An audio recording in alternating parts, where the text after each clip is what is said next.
only Michelle Ward, who I still always think of as the When I Grow Up Coach. We'll touch on that today. But I still wait to hear it. Her business has changed, and that's one of the reasons I wanted to have you on the podcast, because as somebody who runs a coaching training program, works with a lot of coaches, we give the coaches that we train, business and marketing development resources. And a lot of coaches get really stuck around feeling like I have to pick the thing and the brand and the tagline or elevator pitch because it's going to be so hard or impossible to change it later. And I love getting to talk to coaches who I've known since we were little baby coaches more than a decade ago. And like our businesses have changed and look different than we thought they would. So if you would play a little coaching Mad Libs game with me. Sure. When you first started coaching, you thought you'd be doing blank every day. You do some of that. And now you also spend your time on blank. And you help people struggling with blank to learn how to blankety blank. And for anyone who listens to this episode, I'm doing a couple of different interviews with coaches where I've been doing this Mad Libs style. And I feel like any coach listening to this, write all that down and do the Mad Libs style, because like it's a succinct way of saying kind of, hi, here's what I do. And that's really what I'm trying to model here. Yeah. I love this. And I also do like kind of a Mad Libs thing to help people with their elevator pitches. So I'm very pro Mad Libs. When I first started coaching, I thought I'd be coaching actors to help them find new professions that they would like be fulfilled by. I never did some of that, actually. I never did some of that, but that's what I thought I was doing. But now I also spend my time on marketing, like marketing.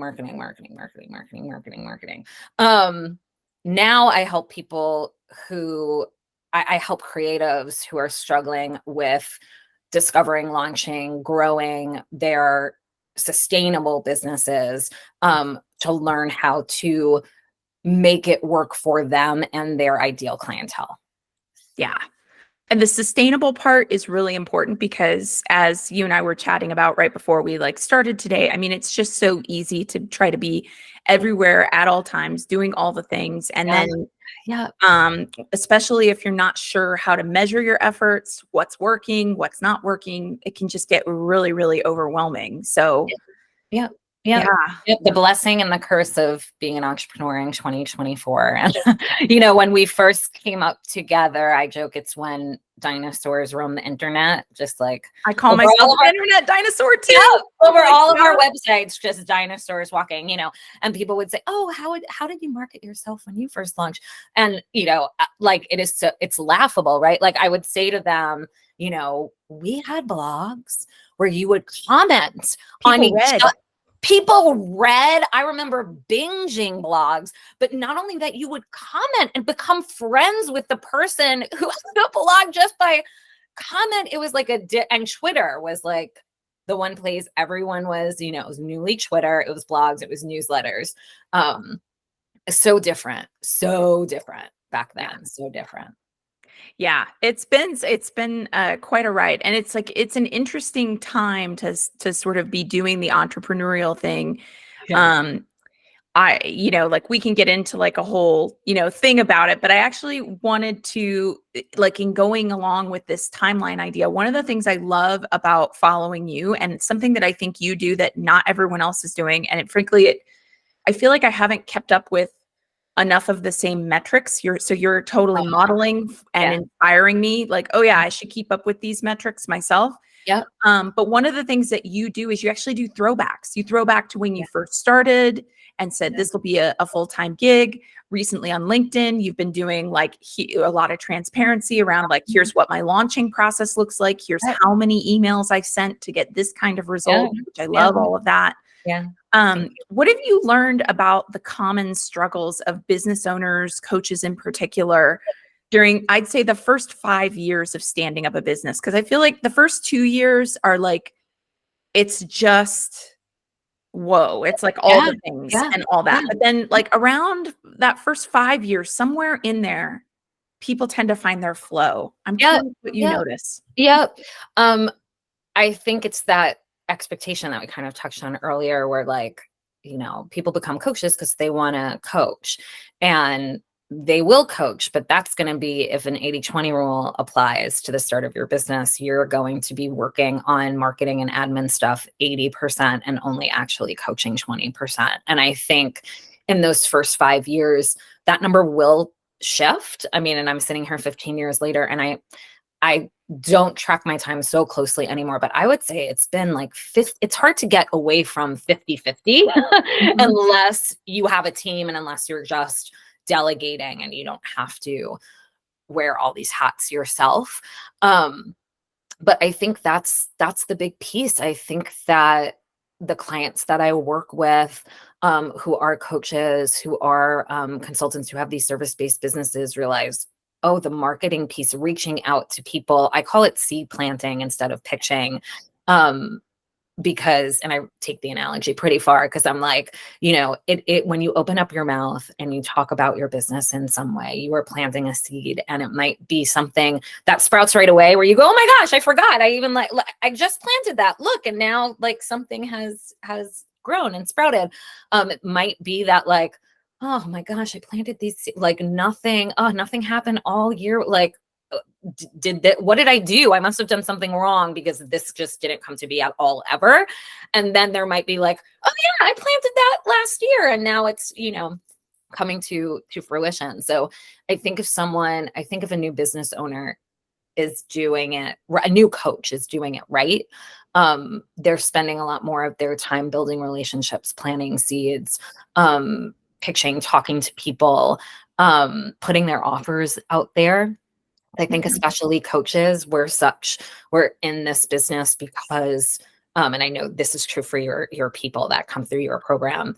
We do this because we're heart-based people and it's fulfilling for us, and we want to make a difference for people, and we want to make that change in the world. So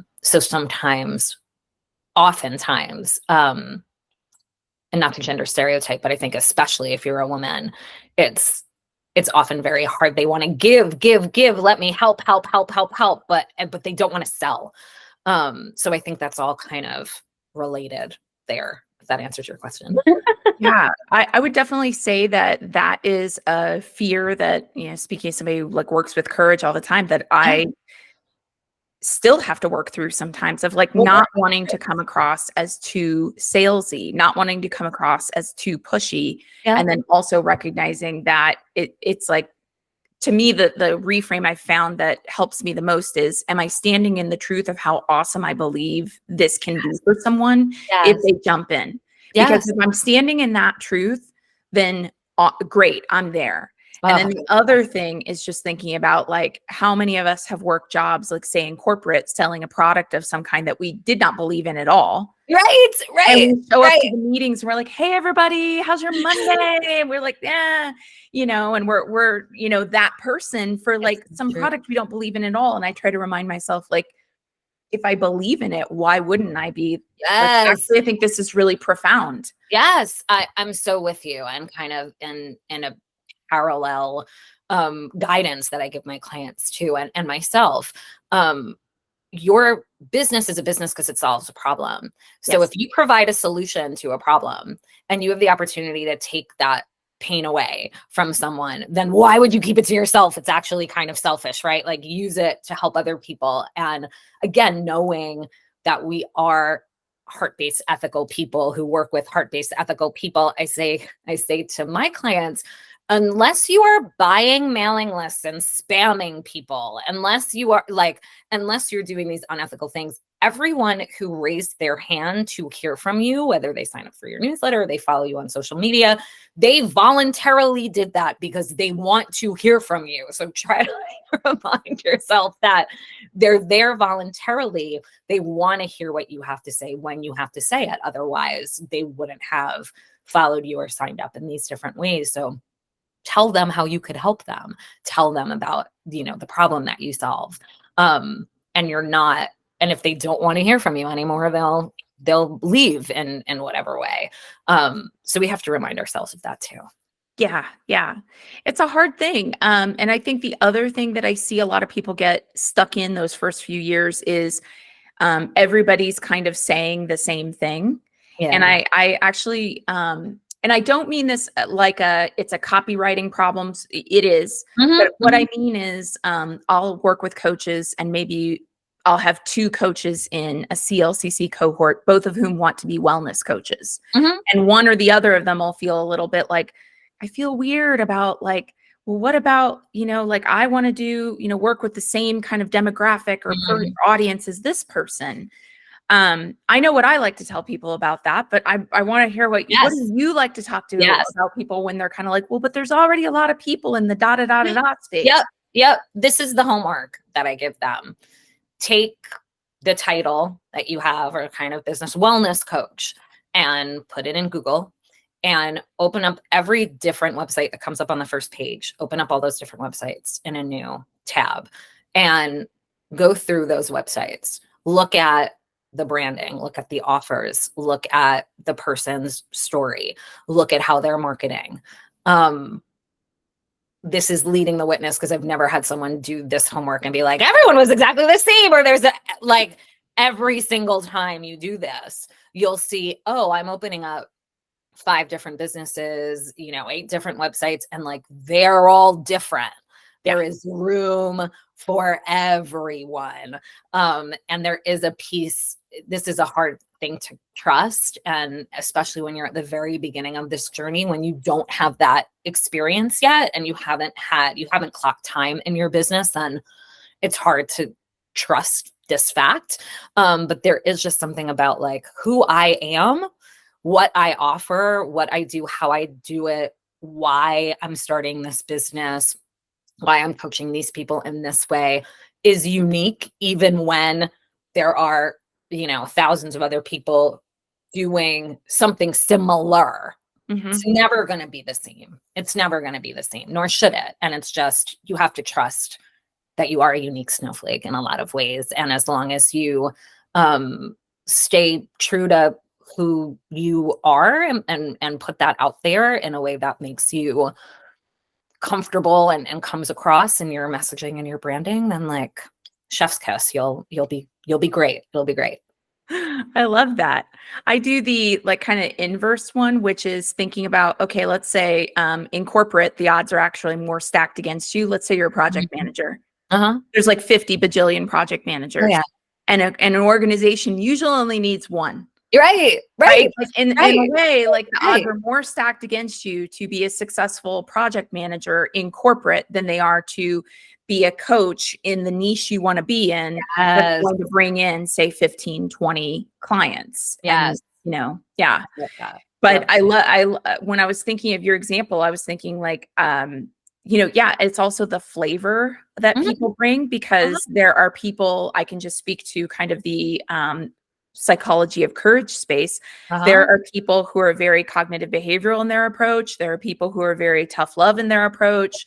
I would say my approach is very much a mix of like somatic, like Uh-huh. it's your Uh-huh. way of being in the body, but combined with this kind of discipline of Yeah. like, look, the data says like you are not going to be able to step into your most courageous self if you don't have some of your shit together around your Yes. health or your finances, like it's just this is Yep. reality. And not everybody likes to even go in that direction. Yep. Yeah. Yep. Yep. Yep. I'm absolutely with you. Absolutely with you. So how have you, because your business has shifted, I wonder if you would share a little bit about how your business shifted. We kind of Yeah. alluded to it at the beginning with When Yeah. I Grow Up Coach, Yeah. to what it is now. And Yeah. how did you learn skills and grow your craft to actually make that kind of a change? Ooh, these are great questions. So I started as the When I Grow Up coach. I was the When I Grow Up coach from 2008 when I started my business through January of 2022. So that was a long stretch.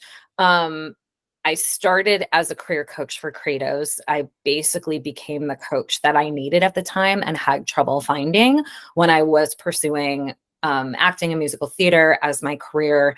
And I realized in my late 20s, I still love performing, but I didn't love the business of show business. And I wanted to find something that I would be passionate about and enjoy. It didn't feel acceptable for me to spend the next 40 years of my career before retirement doing something that wasn't fulfilling to me. And so I couldn't find that person that really understood creatives.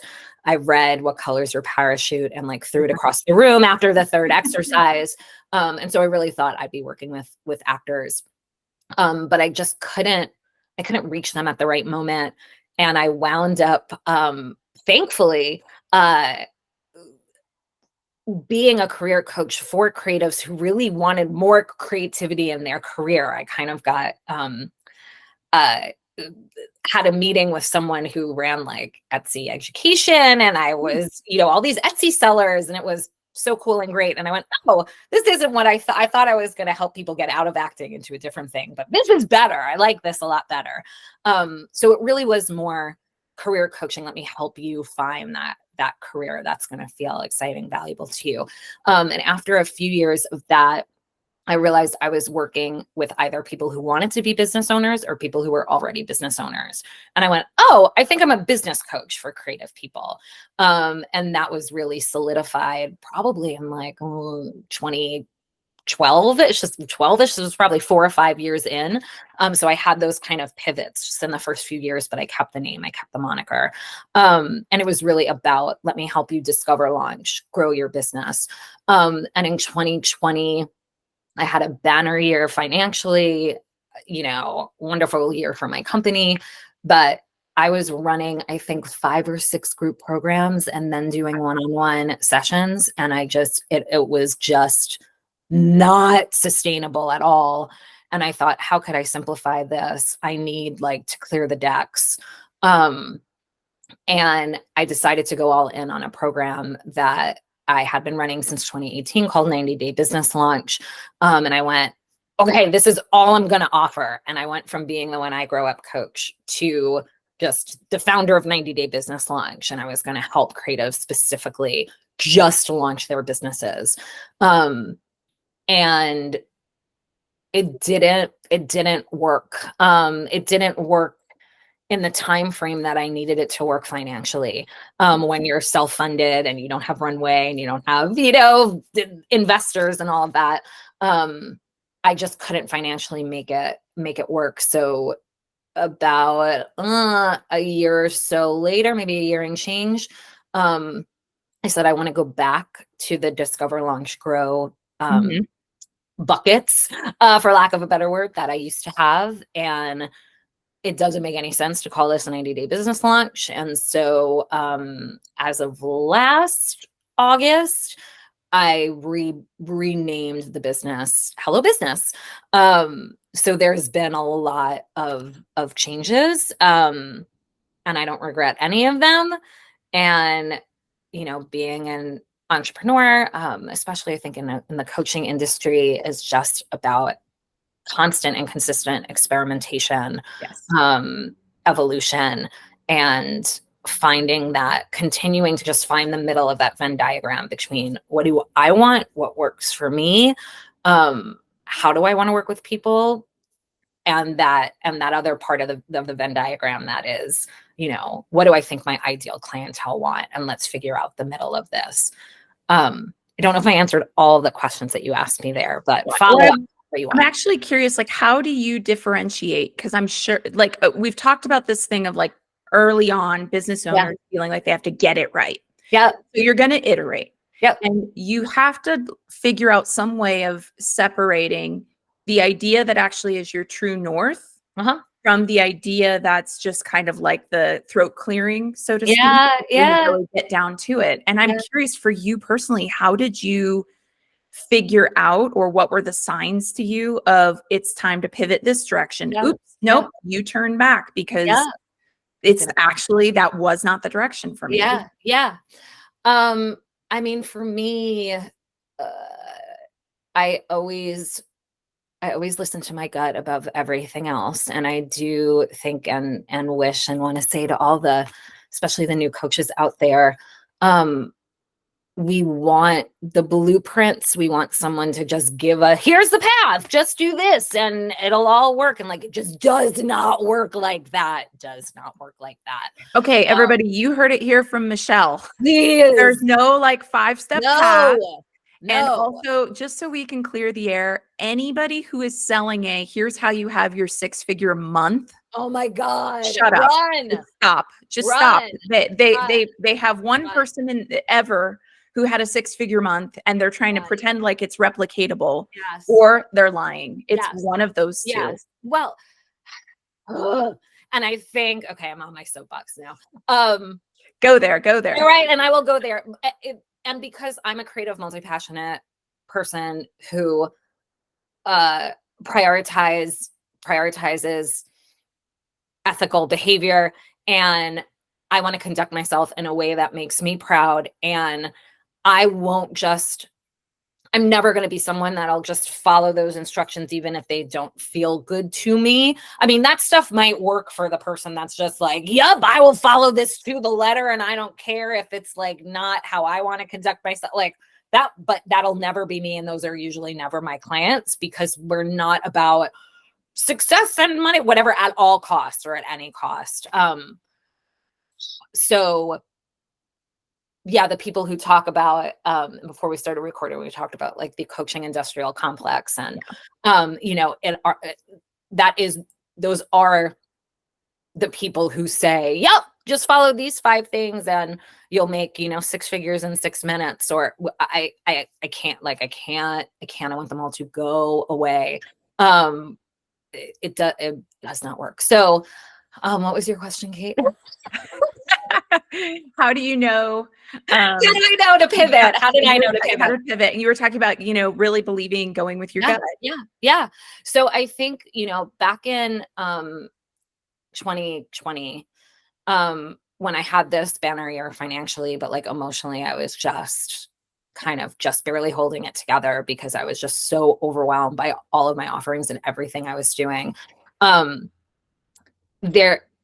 was that piece of, I cannot sustain this amount of programs, this amount of clients, blah, blah, blah, with what I'm doing right now. And how can I simplify? What would I want to amplify? What's been working well? And in that moment, it was like 90-day business launch had been this hit since I started it 2+ years earlier. And I was like, that is what people want. I felt like it was my unique kind of niche in the market, because there are a lot of business coaches that are really all about marketing, but I think there's very few that do the beginner pieces. And so I thought that was kind of a unique place for me. And I realized that obviously when I was going to niche down that much, being the one I grow up coach kind of didn't make any sense, but it was really solidified around that time when I had a former client send me an email with an introduction to one of their friends as a referral and saying, oh, my friend said, I don't know what I want to be when I grow up. And I was like, you have to meet my former coach. And I was like, but I don't do that anymore. So I went, this needs to shift. And so that's when I went all in a 90-day business launch. And I think too, because of the financial success of 2020, I took kind of 2021 and like, I had more money to invest. I had more I hired teams, and I hired like an agency to do Google ads for me and all of this stuff. And just those things didn't work out well. And it just, that pivot out of 90-day business launch into Hello Business was not only a gut thing, but it was a financial thing, 1,000,000%. Like if that went well and like I had, 10 new clients every month and la, la, la, la, la, and I was and it worked for me financially, and I could have sustained that, then I would probably still be there. I don't know if there would be a reason for me to have pivoted so soon after that kind of big, rebrand, rename, the podcast that I went on and the announcements that I made and the goals that I had.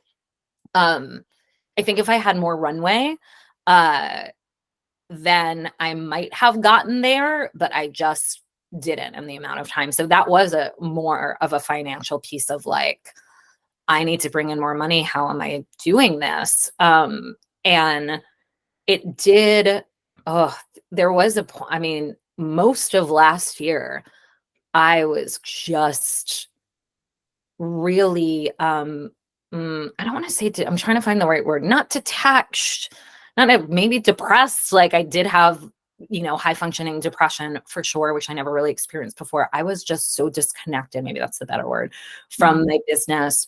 I always love my clients. I love my client work, but everything else, I was like, I don't want to market. I don't want to do this. I don't want, like, dragging my feet. And that is just not me, has never been me.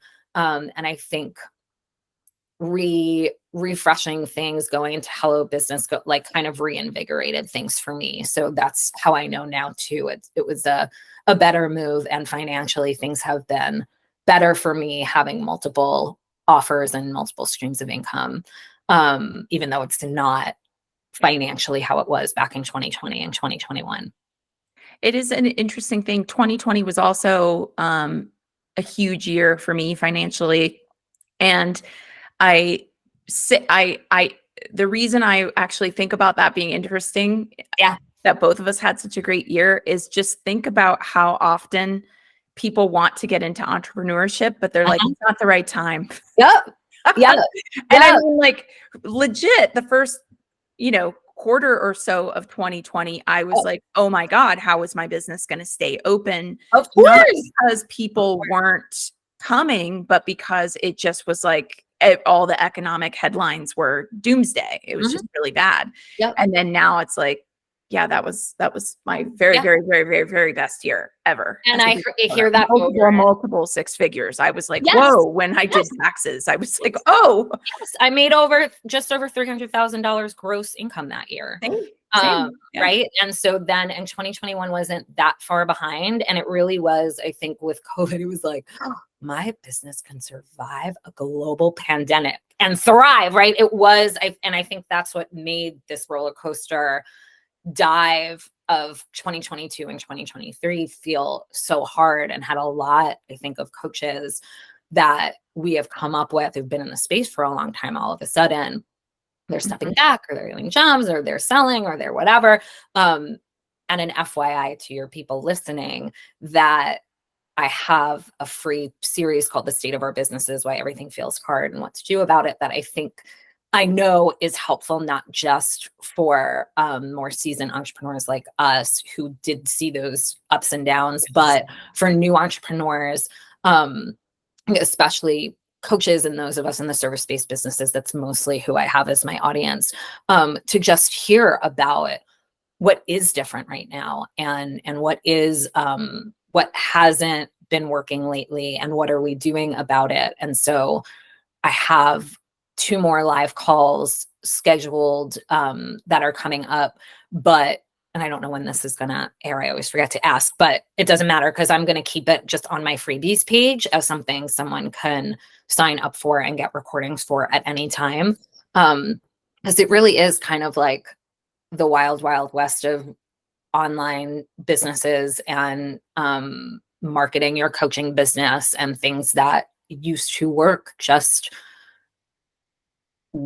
don't anymore, or don't in specific situations or for certain people. And so it really is finding out what works for you, and I think being more transparent. That's why I've been so transparent lately about my numbers, because that needs to be amplified right now. And I know that peace and calm and inspiration too, that comes from that feeling like you're not alone, and having that solidarity, and going to one of these calls or watching a recording and seeing 50 or 100 other entrepreneurs in this room being like, yep, me too, me too, me too, me too, but here is what's working, here is where I'm focusing, here's what's changing and evolving. Yeah. And I feel like a lot is changing and evolving, but I actually see it as I actually think one of the biggest problems is that Facebook and Instagram have really cannibalized their own platforms, Mhm. and they are going to have such a mass exodus from those platforms that you're pointing to yourself for those who are listening to this, that if they want to survive, they're either going to die, Uh-huh. or they're going to, like, at some point they're going to go, oh wait, we can't do this. Because basically, for those who aren't as aware, like, for instance, on my Your Courageous Life Facebook page, I have 11,000 followers. Uh-huh.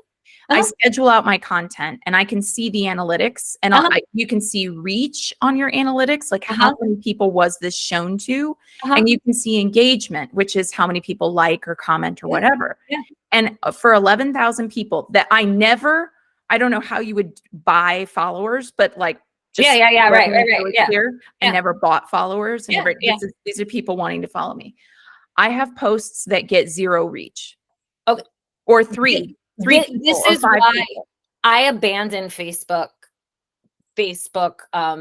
business page years ago. Now I want to look up, like, when was my last post that was meant kind of for engagement, because I saw the exact same thing, and And I think I have Instagram like is starting to do the same thing. right. And so 7,000, 8,000 people, it would say, seen 33. And I would be like, okay, Facebook, fine. I'll give you some money to boost this post, right? And so I would give them money, which is what they want you to do. So They that, want you to pay to play. and then they'd say, shown to 300 people. And I'd be like, 7,000 people like this page. What are you doing? And so I stepped Also, like I when stepped they away show from you that. your own post, I'm just Oh, like, are forget you kidding me? forgot it. And Are you kidding I me? forgot it. Yeah. So I stepped away from Facebook. I went kind of all in on Instagram, and I am about to, by the end of this month, put up like one of those 9 grid that is kind of like was trendy for a while, of just kind of explaining more about my business and who I am, and saying, hi, I'm taking an Instagram pause. Mhm. TBD if I'm going to come back or not. I will be in my DMs for anyone who wants to DM me, because that to me is the value of Instagram, are the DMs and the conversations I could have with people. But I spend so long on Instagram content that, and it's funny you mentioned LinkedIn, because LinkedIn has not been on my radar. But in the last year or so, it's definitely like, oh, that should probably be a place I should pay attention to more, because that landscape has really changed. I realized, like, I'm not getting um I'm not getting conversions from Mhm. Instagram. Um I'm getting like a few, but not proportional to the time that I'm spending on it. And I was surprised. I don't I don't look at my website stats very often, but I looked at them recently because I'm making SEO a priority for me in terms of marketing. Yep. And I looked at them recently, and I was really surprised to find that in terms of people who came to my website, the traffic, LinkedIn, and I forget the numbers off the top of my head, but it was like LinkedIn had, I think, maybe 60% of the traffic that Instagram had. So Instagram gave me a few more like traffic hits, Mhm. but again, proportionally, like, I was spending so much time posting on Instagram and really not that much time posting on LinkedIn, but LinkedIn was giving me proportionately so many more website visitors that I was like, okay, why am I on Instagram right now? Why? Other than it's habitual, other than vanity metrics for my ego or whatever, other than, and I do think there's something to be said sometimes for social media as coaches, where especially if you're working with people on very vulnerable things for them, um, social media can be a really good, like, this is who I am, this is what it's like to work with me, to just get Mhm. people kind of into your world, learning about you and having more insight into what it would be like to work with you. And so in a way, social media can be more of that kind of portfolio, for lack of a better word. But for coaches, people in service-based businesses, like, it's not like the shopping feature on Instagram where, I want a new, I don't know, planner, and I'm doing like a search for, you know, planners and finding a planner that I like and buying it. Like that's not Mhm. what's happening for those of us in service-based industries usually. So I am about to do that experiment of like, let's put up this 9 grid, let's keep it up for 3 months, and let's just see what kind of effect it has on my business, if anything. And I'm putting my attention on SEO and email marketing, which is the only thing that has been consistent since Mhm. 2000. What's the one thing I'm still doing? Email marketing. Yeah. And having that be doing more of the marketing heavy lifting for me. Yeah. Yeah. I mean, and so just to like clarify for everybody what we mean Yeah. by SEO, just in case there are people Yeah. who are new, is search engine optimization. It's where you take certain key phrases that you want to rank for. So let's use the example of a career coach.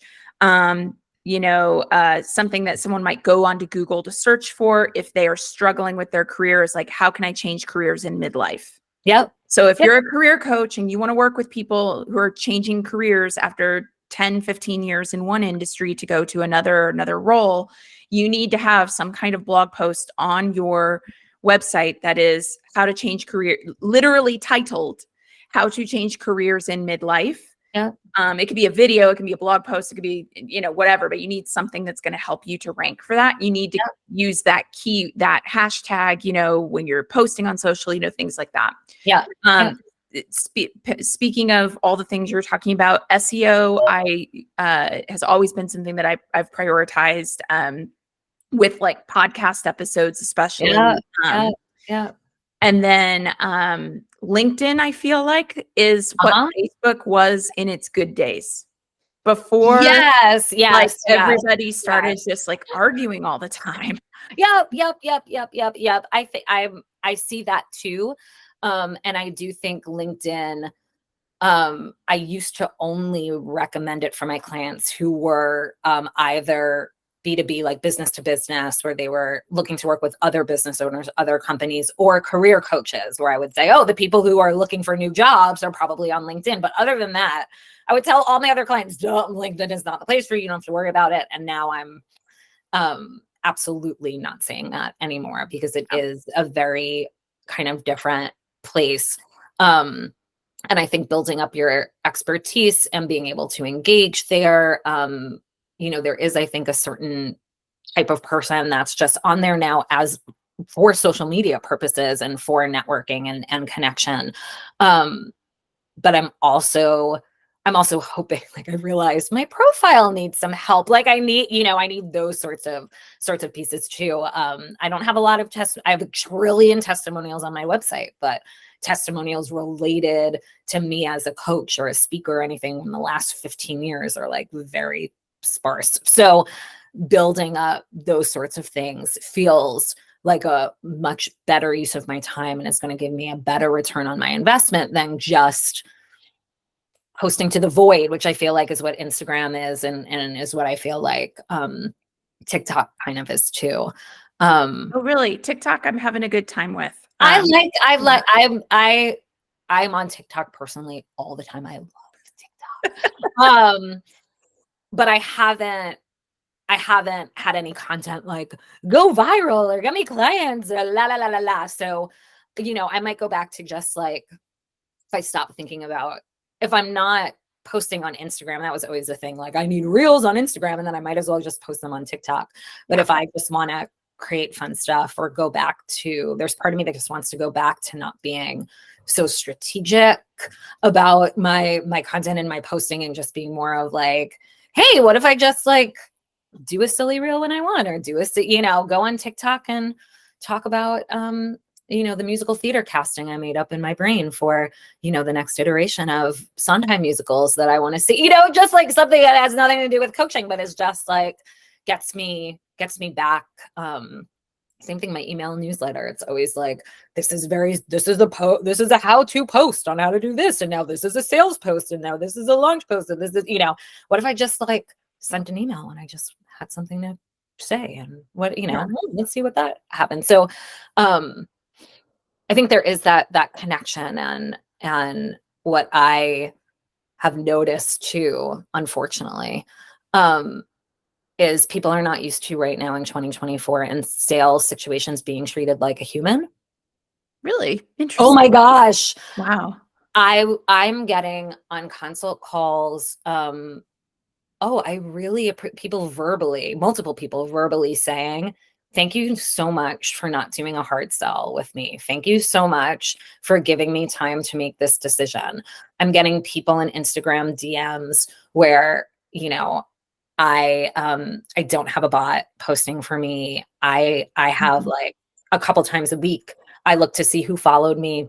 And if it's someone that I feel like I want to engage with that isn't a bot or someone that I think is trying to sell to me, I'll follow them back and I'll just, you know, give them a DM. Hey, thanks for the follow. And I followed you back. And I'll, remark on something on their profile, or did you want to start a business this year? Or how's business going for you? And most of the people I don't hear back from, but when I do hear back from people, it can often be just the start of a really great conversation. And I've had multiple people be like, thank you for not putting me in a funnel after I talk to you. Thank you for not. And I'm just like, what? And so there is this relationship based people first marketing technique. And I'll just put that in quotes because I don't do this. I do this because it feels good to me as a person to treat other people as people. And I'm selfishly in this business because I'm a relationship builder more than anything. It's really important to me. But I just feel like I want to get the point across out there that I would imagine the coaches that follow you in your program are looking at these marketing gurus that are probably part of the coaching industrial complex that are saying, you have to be on social media, you have to do 10 reels a day, you have to, spend your entire life savings on ads, you have to do these certain things. Such an eye When roll. really, you do not need to No, be on you do social not. media at all. You don't have to have funnels. You don't have to have, things that don't sit well with you. There are other things that work, like treating people like humans. Yeah. I mean, it's something when you said people thank me for treating them like they're human. At first, I wasn't Yeah. totally sure what you meant. And then once you give the examples, like, oh yeah, because when we do, after someone submits an application to our program, we'll get on a quick phone call with them. And then it's like, you can go ahead and decide. I've heard of coaching programs where it's like, Yeah. they're actually trying to close a sale, quote unquote, right there and take your credit card number over Yeah. the phone. Yes. And it's just like, Yes. Yes. I'm asking you to make a multi-month commitment to Yes. be formally certified and trained Yes. to make a major career pivot. I'm not going to Yeah. ask you to make that decision after a quick phone call. Right this minute. I know. Yeah. I don't even do that with my one-on-one clients. The way my Yes. structure is, you have a one-on-one session with me. If you like the session and you want to continue, you can sign up for a 3-month commitment. Yeah. I don't even do packages. It's just a 3-month Yeah. commitment. Yeah. And it's the same thing where it's like you get off of that one-on-one call and I tell people I'll send you a follow-up email with a summary of what we talked about. Yep. And if you think you'd like to continue, I'll have some information on that in the email. Yeah. It's Listen. when my clients, and again, it's like when you're a newish business owner, you want the formula, you want the blueprint. And so they'll come to me and they'll say, I have a lesson for them in my community membership that I run called Show Up Squad. That is, consultation calls. And they'll be like, how do you deal with the objections? And what do I say to, close and this and that? And I was like, I'm not the person to ask about that, because the way I've run consultation calls for the last 15 years is, you have them answer just a couple questions before you get on the call. So you don't start with a blank slate of just, why are you here? Because that eats up all of your time. Right. You get a sense of who they are, what they're struggling with. You open with, so it seems like you're challenged by blah, blah, blah, and you want to do this. Is that right? And then you talk to them, you give them like half the time to talk. Then you say to them, oh, great, but we still have X amount of time left. I want to make sure, I'm here to answer your questions. What questions do you have for me? And let's answer their questions. Right. And then if by the end of the call, that you could help them and you want to work with them, you verbally say that, which is surprising, how we don't think of that, but I think it does make a difference. I know I could help you. I really want to work with you. Here's why. Do you want to hear next steps? And, 9 times out of 10 people say yes. And then you send that, just like you said, send that follow-up email. Here's what we talked about. Here's any resource that I have for you. Here's how to take the next step in working together. But that's it. There's no like, I need to deal with all the objections. I need to make sure to say things this way because that programs to them that like, no, thank you. No, thank you. No, Yeah. thank you. I'm just like, if someone has a lot of objections, to be honest, I go into kind of coaching mode and I go, Yeah. if you're having this many objections, it's probably, It's not right for your you. gut's telling you it's not right for you. I did once do an intro call for someone who had applied to the program. And I don't feel like they're a bad person for asking this question, but they said something like, what is it about your coaching program that makes you better than other coaching programs? And it was such an interesting phrasing because I just, Yeah. I think I want to say that I said something to the effect of, this is not going to be very salesy of me, but I just really don't orient that way.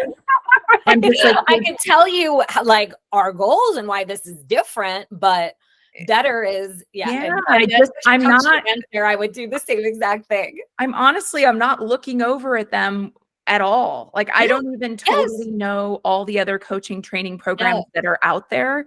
Yeah. Because I'm not looking at them. To be honest, when they mostly come on my radar is when like I remember there was a coaching program in 2020 where the founder like just said some pretty abhorrent things on their podcast. And it was like this big scandal. And I heard about that. And I kind of saw it as an opportunity to clarify my own program's stance on DEI and B and go, okay, like not as a trying to throw shade to her, but just kind of to go, oh, like just in case anyone's wondering, like here's how this is what we stand for.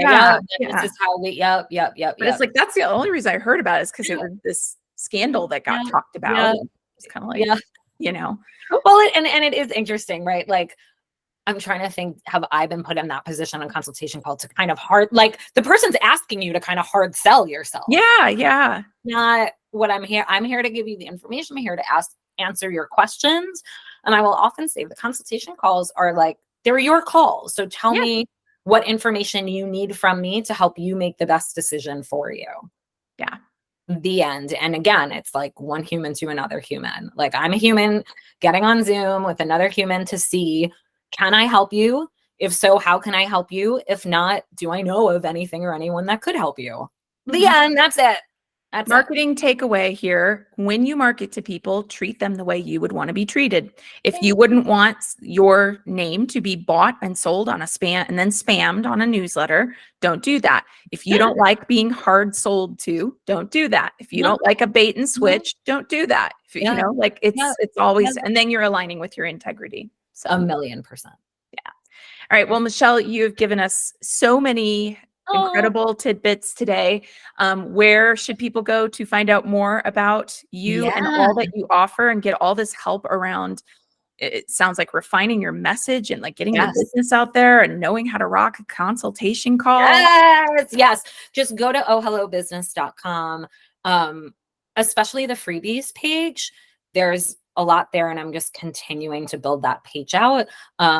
From the State of Our Businesses series to Leave Your Job and Launch Your Business workshop to the only 4 steps you need to start your business. So you don't wonder what's next. There's articles. And then my programs are there. 90-day business launch is great for anyone who comes out of your program and it's still like, oh, but I know how to coach, but the business stuff is still like, and then I have Show Up Squad for those that are looking for more prioritizing what do they need to work on, usually for those post-launch who want community, who want accountability, who wants those lessons, all of those pieces. And who knows where I'm going to be to connect with on social media. So I would say like, if you go to ohhellobusiness.com, you'll see my social media icons, like I think in the footer and the header. And that's just wherever I am in the moment, because who freaking knows at this point. And I'm going to issue a personal challenge to anyone listening to this. If you know, and if you feel like, oh God, she's calling me out here, she's describing me exactly, I'm actually trying to call you in. If you know that you got your coaching training and you have been waiting to launch your business, trying to find the right time, how do I go Yes. do the 90-day business launch. I am Please. saying that I'm not Please. getting a referral or a kickback or anything. I'm saying that literally like 3 months from now, you could be out in the world. Okay. Get after it, do it. Cause especially if you already know that it doesn't actually have to take months and years. It No, can just right, take 90 right. days. It Yes. actually can. So Thank you. Thank you. you're Thank so you. I welcome. appreciate that. We just launched our 150th business since 2018. And so that it's like I pinch myself, right? And that is someone I was having consultation with did the math and was like, oh, that's one business every other week for the last like Oh my 4 God. I'm like, that's amazing. Thank you for that stat. So yes, like you could be next and I would love to work with you. I know your people are my people and any sort of coaching business is right in my wheelhouse. So I appreciate the shout out. All right. Well, thanks for being with us today, Michelle, and head on over to ohhellobusiness.com. All right.